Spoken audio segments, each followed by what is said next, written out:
What's up, YouTube? This is Subliminal here, and today we have another community react discussion about the IAE show day 3. Probably gonna maybe find out some info about Jax. I don't even know what the topic is gonna be. I don't know. We're gonna see.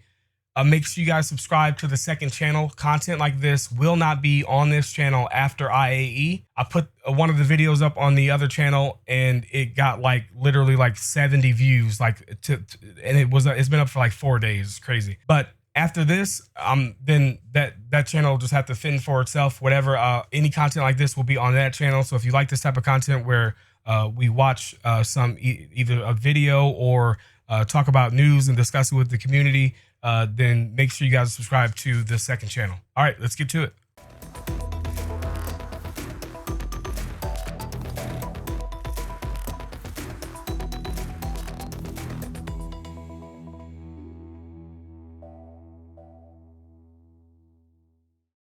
Taking a look here, we got this opening sequence, which I think is from the Save Stanton. We got the the 2 new Hornets coming, the Intrepid, the Anvil Therapy Medical, Polaris, Idris, Bengal, Javelin. And then, what is that? Some screaming Saber for me, but no, that wouldn't be. But these lines, I don't know. I think that's another Idris. I could be wrong. But anyway, yeah, nothing really special about this. We've already seen this before. All right, so this guy, I thought was throwing a knife. No, kind of better than throwing a knife, maybe? That's a samurai sword there, boys. Let's go. Yeah, we got Jax here. Looks like he's in some sort of distress. He's wearing armor that you would likely see in Pyro, Overlord armor, I believe. We got katanas soon. Yeah, looks like it. And we got John Crew. Is going to look like he's going to be under the gauntlet today. All right, let's go. Welcome back to the show floor. The Drake Vulture enjoys a unique place in the galaxy as one of the only widely available vehicles for space salvage on the market today.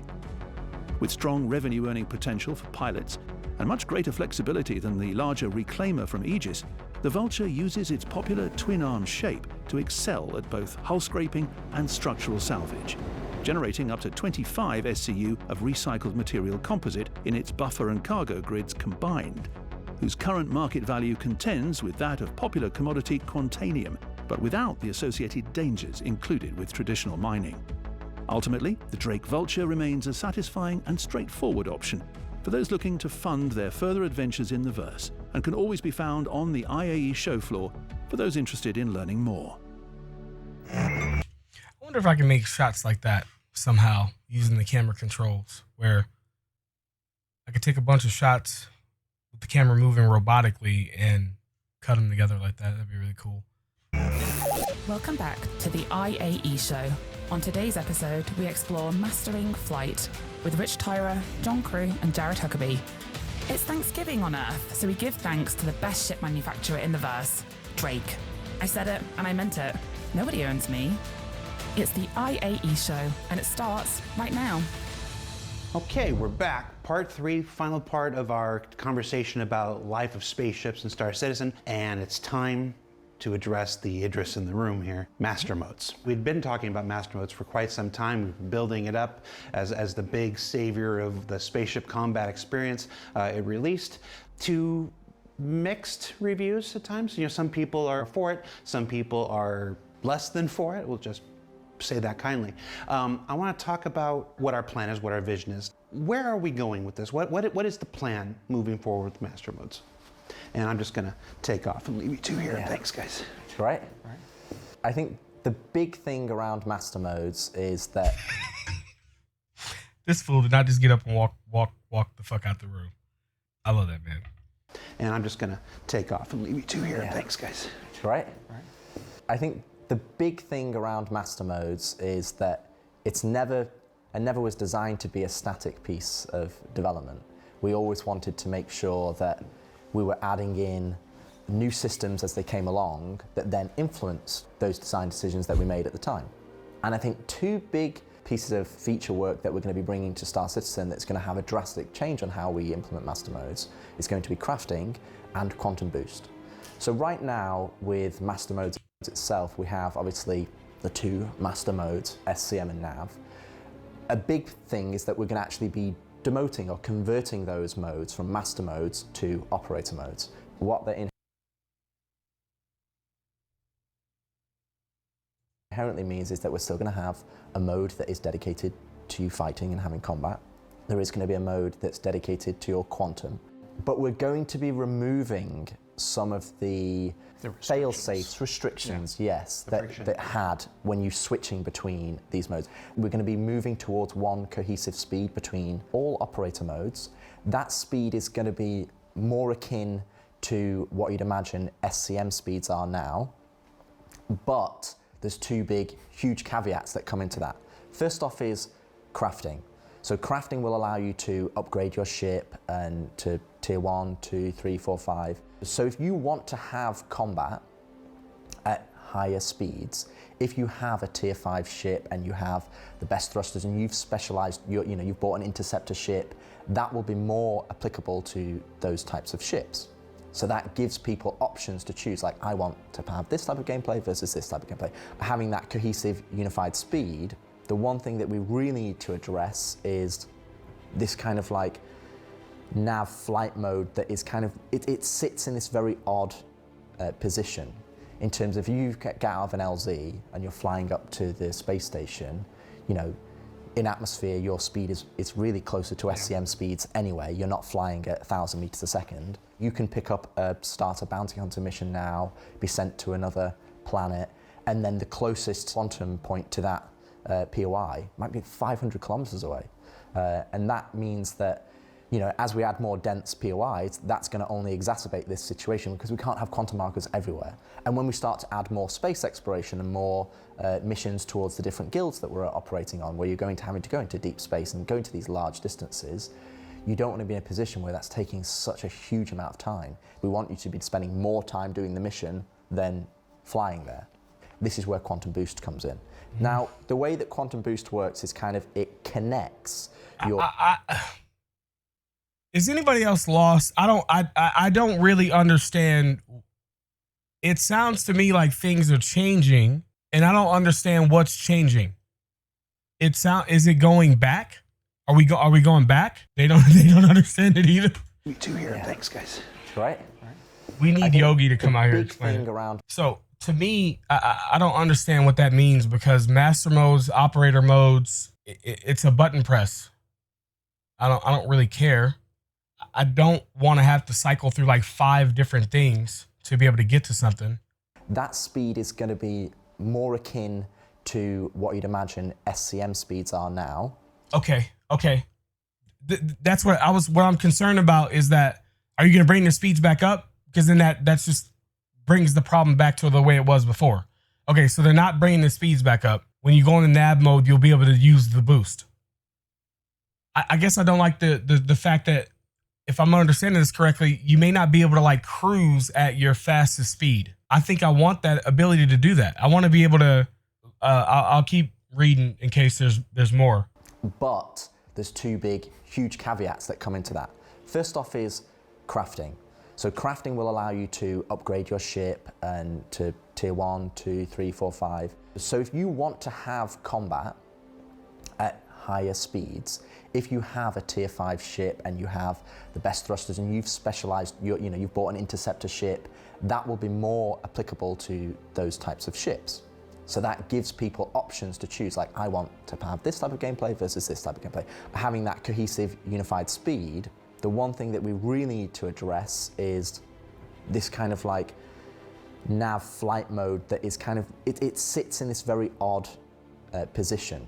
In terms of you get out of an LZ and you're flying up to the space station, in atmosphere, your speed is really closer to SCM speeds anyway. You're not flying at 1,000 meters a second. You can pick up start a bounty hunter mission now, be sent to another planet, and then the closest quantum point to that POI might be 500 kilometers away.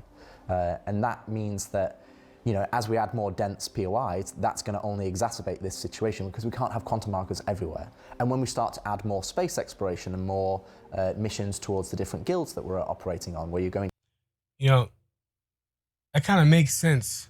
Looking back at it now, like, we've always been like, why can't they just add a marker? Maybe it's expensive to add a marker. Or maybe they don't really care because they know this is coming. Anyway, okay, so talking about what he's talking about crafting here. I see some people in chat that don't like that. Well, guess what? You know what that does? It makes this into a game that, unless they're going to sell this shit, it's going to be a not so pay to win game. So you've paid for the base model, and now you play the game, you upgrade your ship like every other MMO. You play the game, you upgrade your item, you know, your armor, your weapon, whatever. And then now some other guy who gets the game later on down the road, let's say that they're no longer selling ships. He's not on such a fucked playing field. Once you research a thing, you have it, from my understanding. At least it's the way it works in EVE, and I was pretty sure that's what I saw during CitizenCon. So that stays with your account. And I think even past permadeath. So having to go into deep space and go into these large distances, you don't want to be in a position where that's taking such a huge amount of time. We want you to be spending more time doing the mission than flying there. This is where Quantum Boost comes in. Now, the way that Quantum Boost works is kind of, it connects your flight speeds to your quantum travel. So quantum travel is for flying millions of kilometers away when you have a specific quantum marker that you're flying towards. Then you've got your flight speeds, which should be, you know, say sub 20 kilometers, where you're flying around, exploring on the planet, or fighting at a POI, or doing a bounty hunting. But anywhere above that, we want to kind of accelerate that process of that navigation. And Quantum Boost goes all the way up to your top speed of SCM, or top speed of our current nav mode, all the way up to essentially a tenth of quantum travel speed. You have this spectrum of speeds that allow you to navigate the large spaces in our game, but also then still stay true to some of the intentions that we delivered with master modes. Master modes we talked a lot about. I like that. You'll be able to upgrade the blueprint to tier, 1 through 5, and I'm guessing a lot of items will have the same thing, tier 1 through 5. And the combat side broadly staying the same. The nav side, that was the limiting factor. We often said, like, it's too fast, but not fast enough. The amount of times we watch new players go into nav, go towards a station, and then we'd be sat there going, they've not stopped in time. So Quantum Boost. I still have not gotten used to this shit. I still overshoot, man. It was always supposed to be that bridge gap, and without it, we were left with this sort of nav mode that didn't quite do what we wanted. Are you asking whether or not you lose the upgrade if you die? That I don't know. Do we know? You doubt Star Citizen will go the EVE route? Have you not watched? You must not have watched, or unless I'm misunderstanding, you must not have watched CitizenCon. The whole thing was what they're gonna do from EVE, but maybe you just mean they won't go the complete route, which I don't think they should either.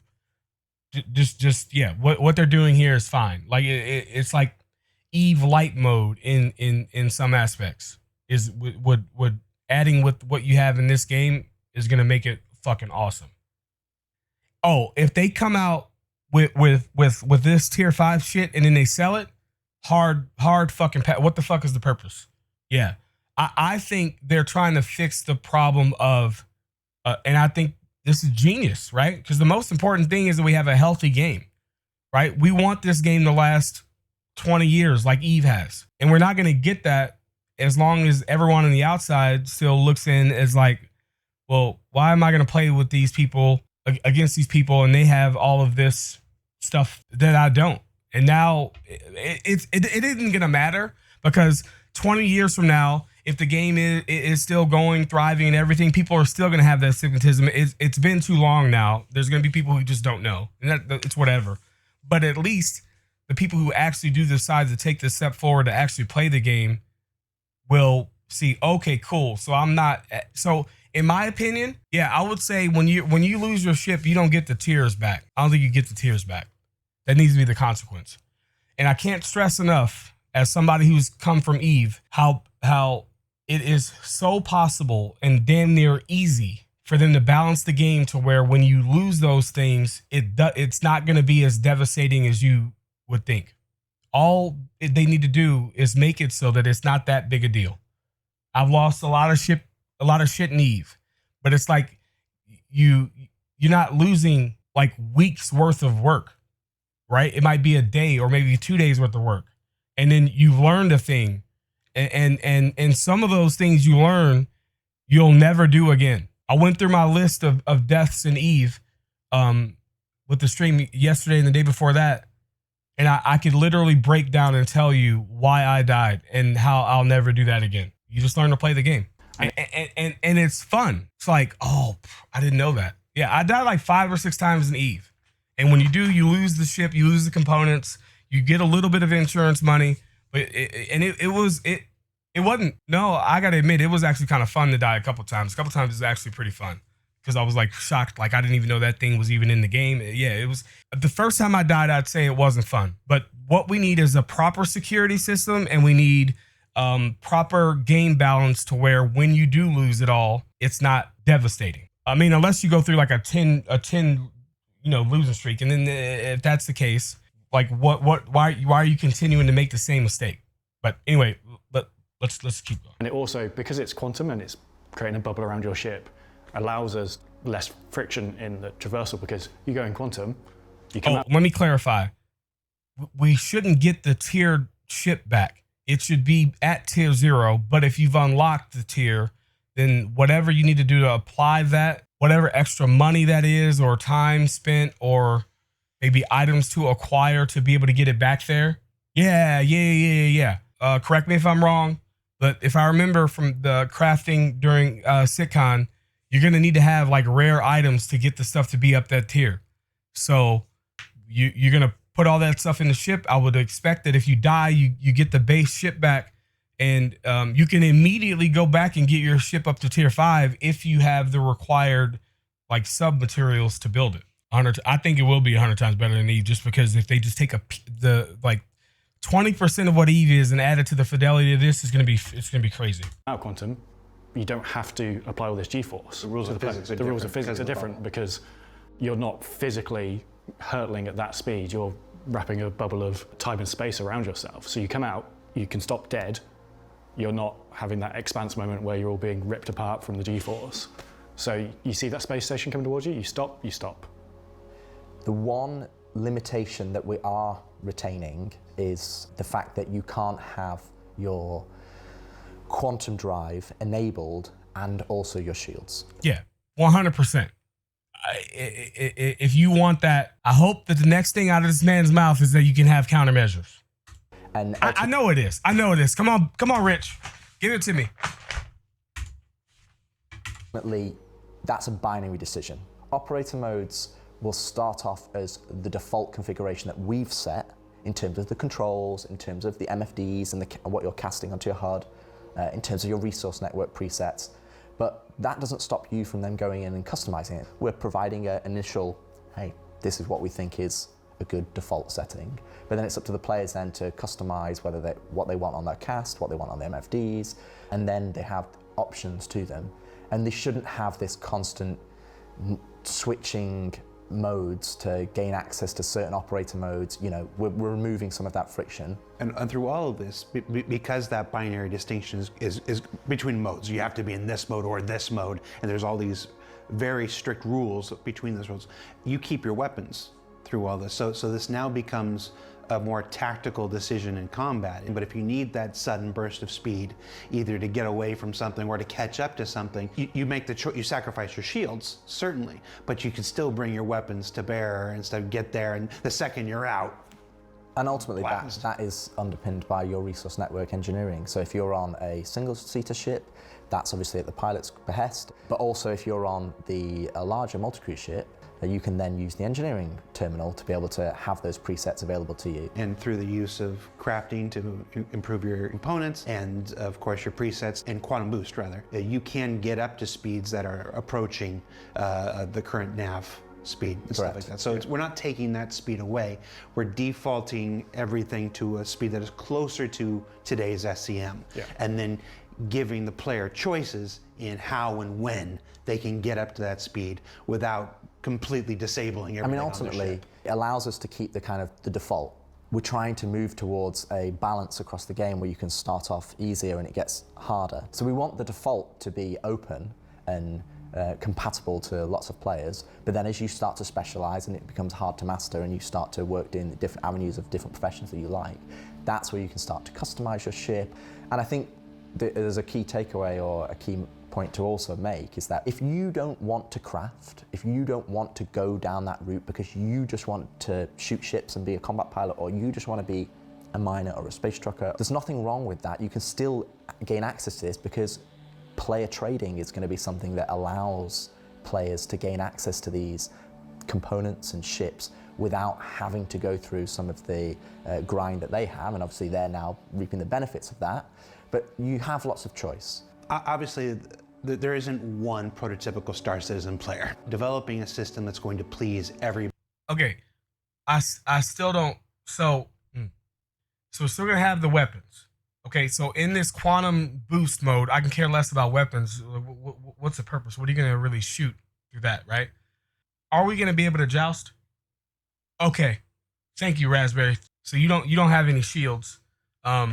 They have shields and weapons, and you're not going to be hitting them. But this is the same thing, like when I have been fighting people who've been less experienced than me, all they do is like fire. It's like this fly around game, and it really sucks because like they just kind of leave. And not really leaving though. They just get so far out that I can't hit them anymore, and then they come back, and it's like this never-ending fight that never ends. And then literally, I've had a battle with a player like this that was watching the stream, and I was like, okay, look, listen, bro, this fight's going on long enough. Can we just do this? And sure enough, then he dies in like 30 fucking seconds. I don't like that type of gameplay.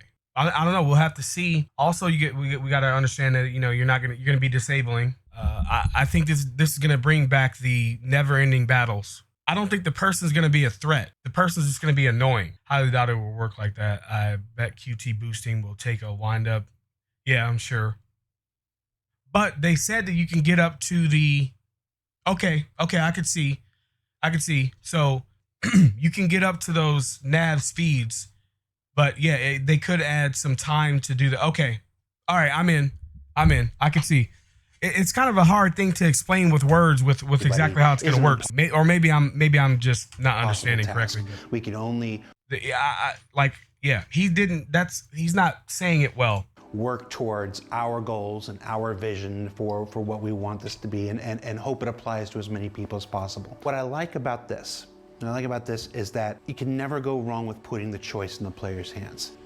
At any given situation, when you're going to want your speed, when you're going to want your shields, you'll always have your weapons from now on. So like this, just put those choices in the player's hands and let them let them decide for themselves. It's one of those things unique about Star Citizen is that we get to develop this. And then we don't have to wonder. We can put it into players' hands and get that feedback immediately and then take it in.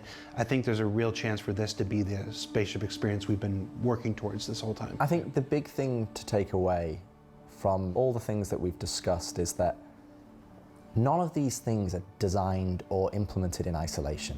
And where we're trying to go is like, when we talk about combat that is, say, not as fast as it was in previous updates, hopefully people understand we're doing that not just because we don't like fast combat, it's because we want to give players options to gain fast combat or gain slower combat depending on what choices they make with crafting or their purchases. Then it's on a scenario where capital warfare is you need to be able to use precision targeting, and that's why we developed that feature so that you can have good subcomponent targeting. And I think when you start to see some of this bigger picture come together and you start to see all of these individual pieces connect, you might not agree with it, and there's nothing wrong with that. Absolutely nothing wrong with that. But ultimately, that's what we're trying to do. That's how we're trying to connect all these pieces together to create this experience that ultimately Chris is the one that is setting that vision, and we're trying to execute on that vision for Chris. And that is what we're trying to work towards, and hopefully people can start to see some of these pieces connect together and why some of these decisions have been made. And hopefully they enjoy it ultimately at the end of the day. So Rich, John, thank you so much for taking the time to share this vision of Star Citizen's spaceship gameplay. I think there's no better place to do that than IAE, a celebration of all spacecraft and vehicles in Star Citizen. It's come to my attention that the last two parts, when I've attempted to move us on to our next topic, folks have been changing the channel. So I don't want you to do that here. What do we think about What you'd imagine SC about master modes? I think I need to see it. But it is apparent that they're going to speed things up a little bit, I think, because of the way they talked about the speeds. So that's good. I like it. I'm fine with it the way it is. There's a lot of people who don't. I think that they could tweak it a little bit more. I still think most people's problems with master modes was not actually the master modes. I think it was the balance pass that came with it that was just like dropped on us and it wasn't good. I could see me still being able to achieve what I want out of master modes, which is that kind of hype experience of like being able to really see what's going on in a fight. It just makes the game better. And anybody arguing otherwise, I mean, I don't want to say other people's opinions aren't valid or wrong or whatever, but I feel like to keep it the way it was, the only object of that is that it changed. Avenger 1's video on the issues with master modes was the best take on it that I've heard. Like they have legit problems with it outside of everything being slowed down, and nobody else in the community talks about any of that shit he talked about. I never hear anybody regurgitating that. I can't even, as somebody who doesn't, do the sweaty PvP like that, I don't know enough to really explain it to someone. I have an idea. I understand what it is, but I can't really talk about it. But yeah, watch his video on that, and yeah, the issues that they have with it, with the tricordering and stuff, is definitely a problem, and they can easily fix that. I think, and I'm guessing we are going to have countermeasures. He didn't say that, but I mean, if we're going to keep the shield or the weapons, then we'd probably keep the countermeasures as well, I'd guess. Maybe not if they can get away fast enough. Because remember, I'm thinking maybe they can get away too fast and it might bring back jousting, but maybe not. I don't know. They just got to find a balance with it. But the way that they're going to go about it now, I think it'll be easier to balance because the line between the modes is kind of blurred now. So I don't know. I think this is going to be good. It may not be perfect when it hits, but maybe after that, it'll just need a small pass and make even more than the already majority who's fine with it like it.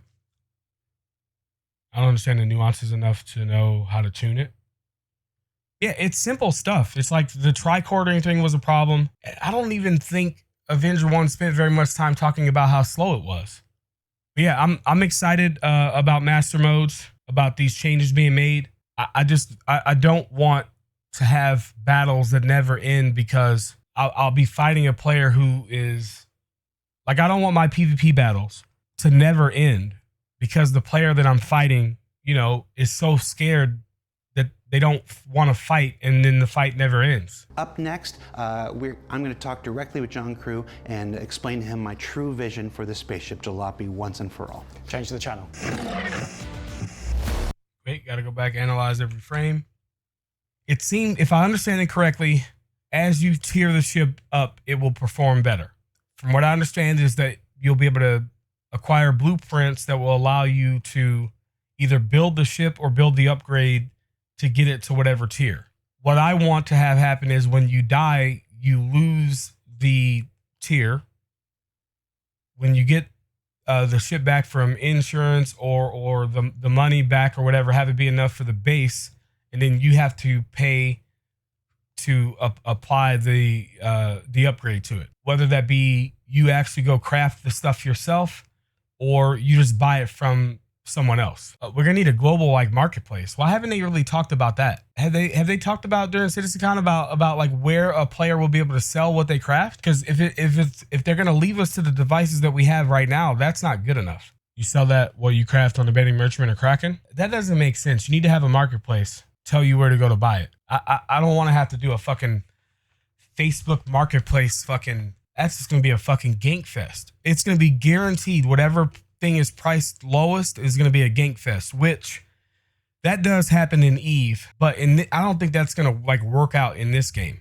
I mean, I guess with proper security, maybe it would be nice to have a marketplace. I would like to be able to sell things at a wide variety of different places, and then a player buy it and go pick it up. The marketplace thing seems like something that would be great for a system where you don't have a lot of places to buy things like Pyro. You can have less. I guess shit, you could do it all anywhere in the verse, because you could take things you can like get from Pyro and sell it in Stanton. Yeah, I know how important it is to be able to have a bazaar, like for the Banning Merchant, for the Kraken Privateer. But also, I don't want to have to contact a player where you put out an APB in global that you're selling. No, there's no possible way that this game is not going to have a marketplace where you be able to pull up your mobiGlas and see what's available for sale. No way. We're 900 years in the future. People are going to understand that like you could just like put it up for sale in this place and it'll sit in escrow somewhere, or whoever's holding it in escrow gives the item to the person who buys it. Problem with a static marketplace is it becomes a big target. You'd have some sort of trade window between two people. Yeah, we do need that. We need a way. Yeah, Eve will call that contracts. I think for a game like this, for Star Citizen, it would just be the Mo Trader app, and instead of being able to trade money, you trade the ownership of that item. So, it'll be very simple. You open up your Mo Trader app, it'll have a list of everything that you have in your inventory, and then you pick the item you want to sell. You right click it, you click sell to somebody on the Mo Trader app. You pick the person and then send it to them, and then they'll own it now, but it'll be at the location that you're at. Yeah. I really did like that about Eve. There are so many ways that you could just give an item to a player securely. You could put it in like alliance inventory. There's just so many ways. A contract, they literally have just like you just pull up a mobiGlas type thing and you can just send them something. No need for social interference. Yeah, the social aspects. We can't have this game without social aspects. Hopefully that will be able to fix the multi-crew problem with people not wanting to require a crew. You can just find like-minded people that don't have to be a friend. Just has to be another player in the verse. Tools in the verse to find people in the verse who are doing like-minded things, and you guys play together. Like, so you prefer getting these sneak peeks and shifts instead of doing outright concept sale? Fuck yeah. It is so fucking tiring, guys. I think, I don't think people understand how tiring it is to, there's downsides to being a content creator. And one of them is that like, I'm constantly hearing someone whine. That kind of takes a toll on you. So if you slightly disagree with the whining, but then you hear it over and over and over again, it starts to become more annoying than it should be. I've been pretty angry with the community lately. It might just be because I'm kind of getting fed up. Yeah, like stop selling JPEGs. We don't ever need another fucking JPEG. Look what they did with the Star Lancer. How is that not the best possible thing for the game? They come out during CitizenCon. They announce it. They tell you all about it. They release it to Evocati. They allow Evocati to make content on it. And then it comes out for sale. You buy what it is. There's no room. There still is going to be room to bitch when they nerf things, right? You can agree with me or not on whether or not things should be able to change because people paid money. Let's alleviate that and just like stop buying and stop selling pixels of pixels. I think they must be using these concepts to generate revenue. Fuck the revenue. Like, okay, so like, if that revenue from selling something that is not viable yet is somehow better than selling something that people can actually try out before they buy. If that's better for them, then the only reason why has to be negative for us. If they're able to generate more sales off of something that doesn't exist, that already doesn't exist, then they're selling vapor. I think it was done on accident, or at least they never knew it was going to get like this. But they've cultivated this community into a culture of spending money, and they've realized that they can charge a lot of money for ships. Okay. In my opinion, I think that they'd sell a lot more if it was, if they sold them for less. Right. But anyway, so they're selling these ships like for instance, the Pioneer got a price increase. What do you think about the price increase? Subliminal people ask. I mean, they literally find a value that they think is the highest amount that they could sell a thing, and people buy it. So I could kind of care less on what the price is. Like it doesn't matter. They find the highest price that they could sell the thing to you for. That's the value of it. It doesn't matter like how many guns it has on it. It doesn't matter what it can do. It matters about like, okay, how much hype does this ship have around it? Oh, it's a lot of hype. Okay, I could sell this for X amount. That's sale. This is capitalism. This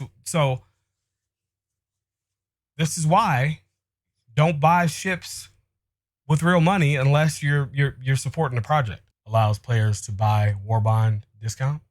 That's not, when a ship goes straight to flyable, you get the war bond and all that too.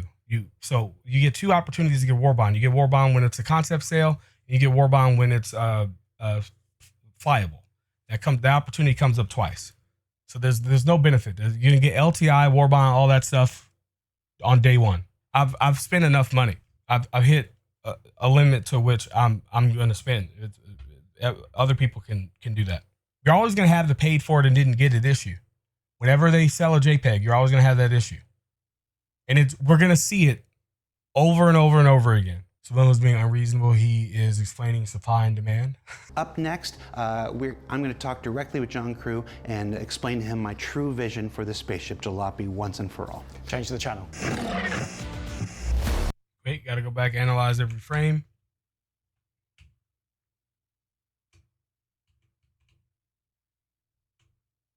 Change the channel.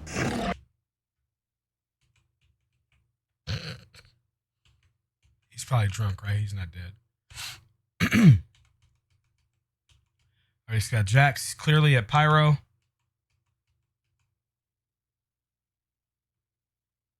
Hungover. We got the whatever this is.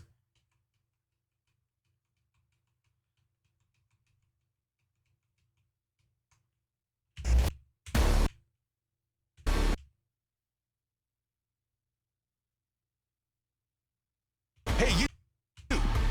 Yeah! You! Are you a DIY security super fan?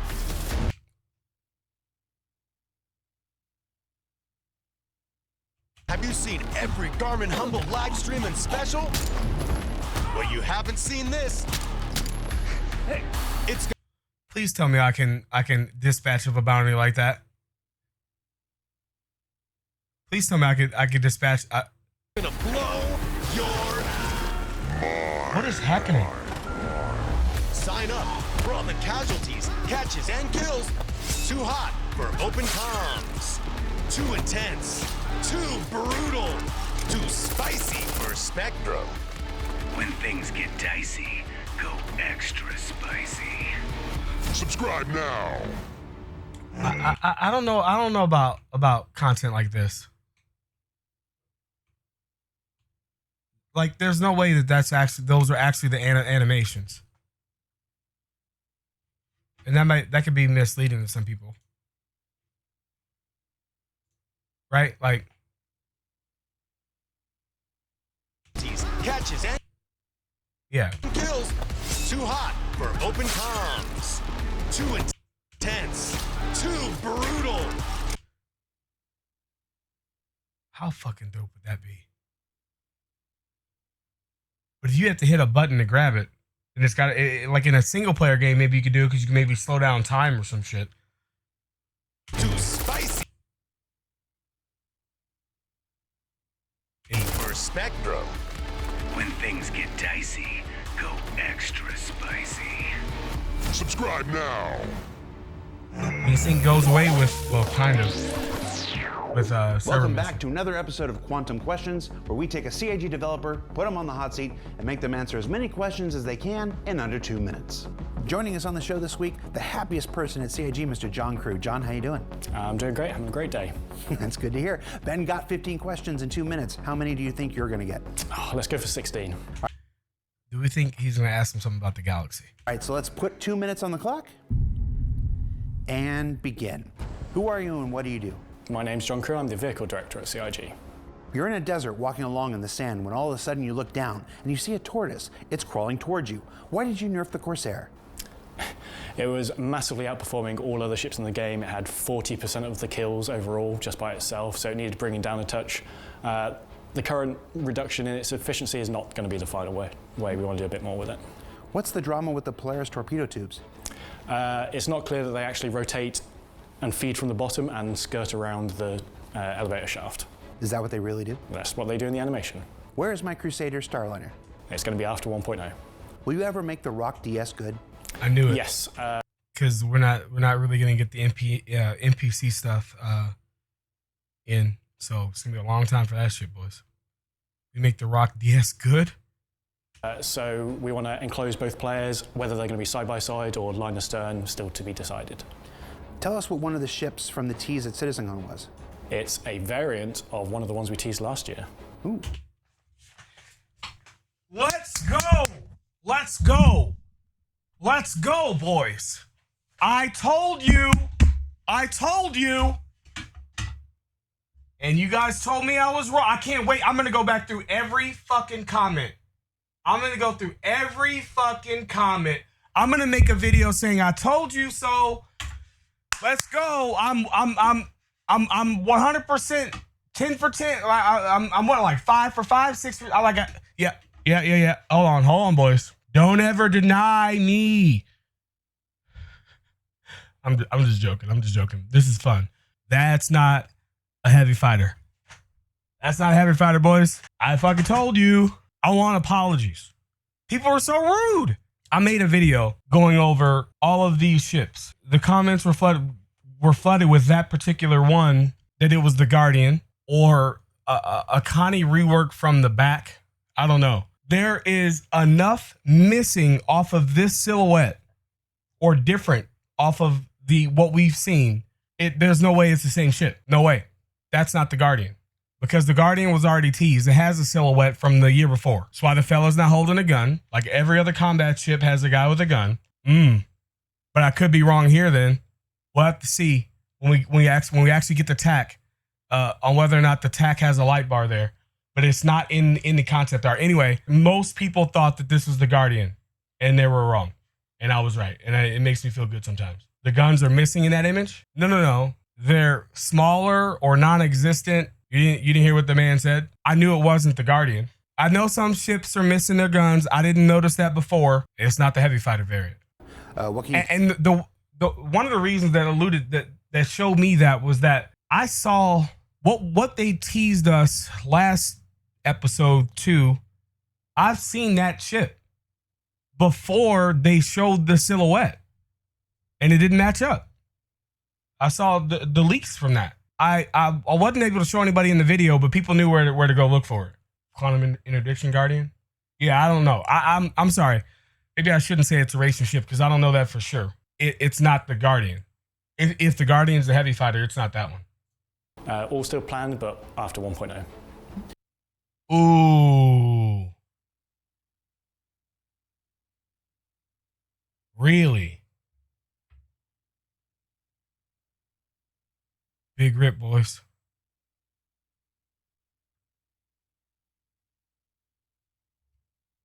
Sorry for those people. Why do you hate Drake ships? I don't hate Drake ships. Well, why is Drake the best manufacturer? Drake's a great manufacturer, rugged, industrial, and nicely priced. And what's the best Drake ship? The Cutter, obviously. All right, so today is Drake Day. Why should everyone go get a Drake ship? Can I ask you a question, Jared? Sure. Do you ever feel like you're a soulless marketing puppet?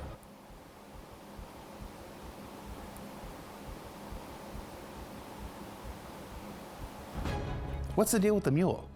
Mule's still waiting for a little feature to allow you to remotely disconnect items from pilot seat. This is the same thing we need for the Prospector and the Mole as well, to remotely detach the mining sacks. What's the deal with that double-engine Hornet we saw in the Squadron playthrough? That's a cool special little variant used by Squadron 42. What's it called? It's the F7X. Ooh. I'm sorry, I missed that part. I was reading chat. Detach the mining sacks. What's the deal with that double-engine Hornet we saw in the Squadron playthrough? That's a cool special little variant used by Squadron 42. What's it called? It's the F7X. Ooh. Will that ever come to the Persistent Universe? It might do. What about the updated Vandal ships from Squadron? What did It he might say? do. Will that ever come to the Persistent Universe? It might do. What about? What words came out of his mouth just now? I don't. It might do. And mindy. What? It might do. They might do. Is that English? Maybe I misunderstood the question. Will that ever come to the Persistent Universe? It might do. What about the? I don't hear it. It might do. And even if I don't understand, it might dude. Oh, it's British for maybe. Okay. Wow, I've never heard that. Okay. Yeah, I wouldn't have known that. Okay, let's go. Oh, yeah, this is a good one. Come to the Persistent Universe? It might do. What about the updated Vandal ships from Squadron? They will as well, but most likely after Squadron ships. Can you confirm that the Mariah Guardian is coming to Alpha 4.0? Okay. No. Yes. Tell us something you're not supposed to tell us. Ironclad's in production right now. Why would you make my jalopy? At a time. Oh. Wait.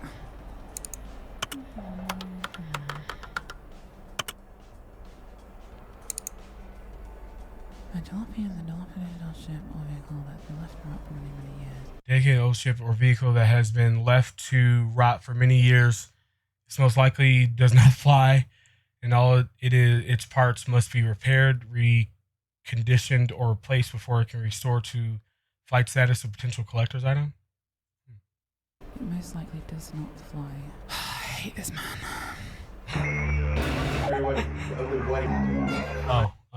All I gotta do.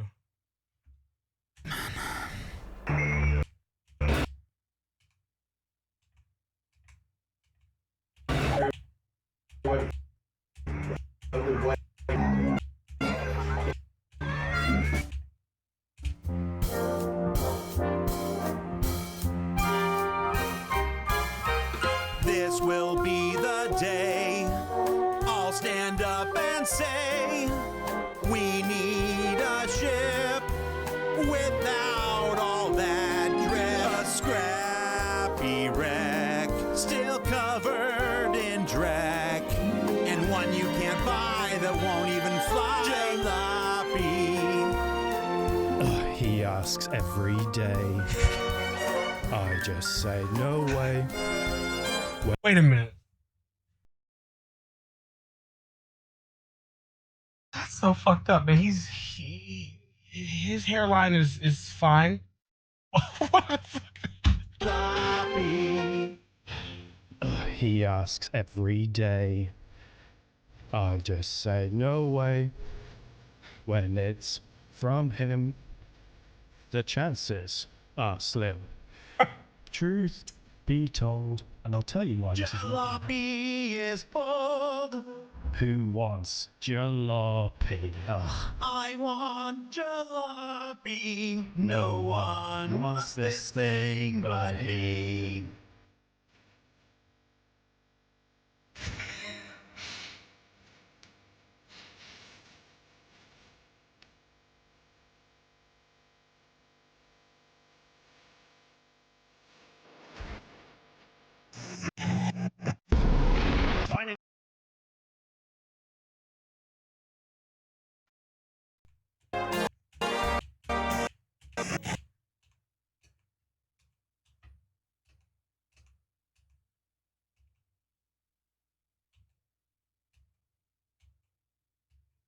Oh, come on. You got to make that more clear.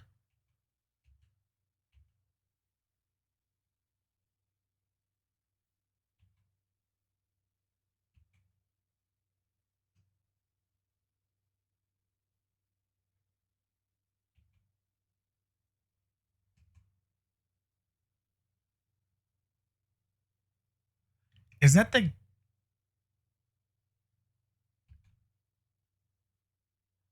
I'm seeing possibly the Gattack Raylan. I want to say Paladin because we know that that's coming. But that looks like exterior cargo. What is that?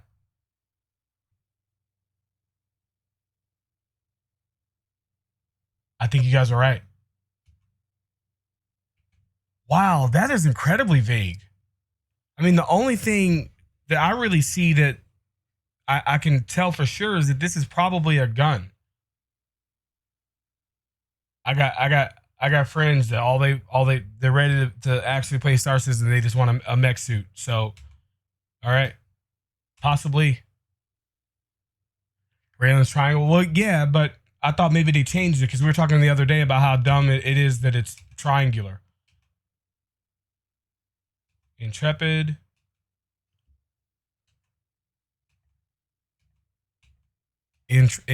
Intrepid what? Wait. Why show the Intrepid here? Maybe an Intrepid like fighter variant or something? Oh, the Nocturne paint. Okay.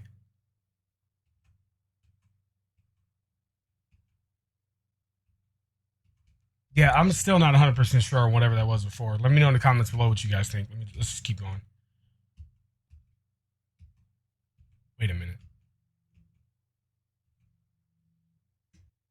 So this is fuck, I don't know, man. This is like really, I don't know what I'm looking at.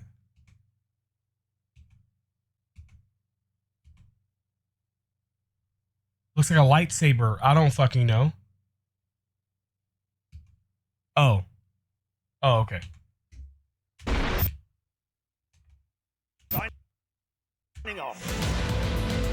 Okay.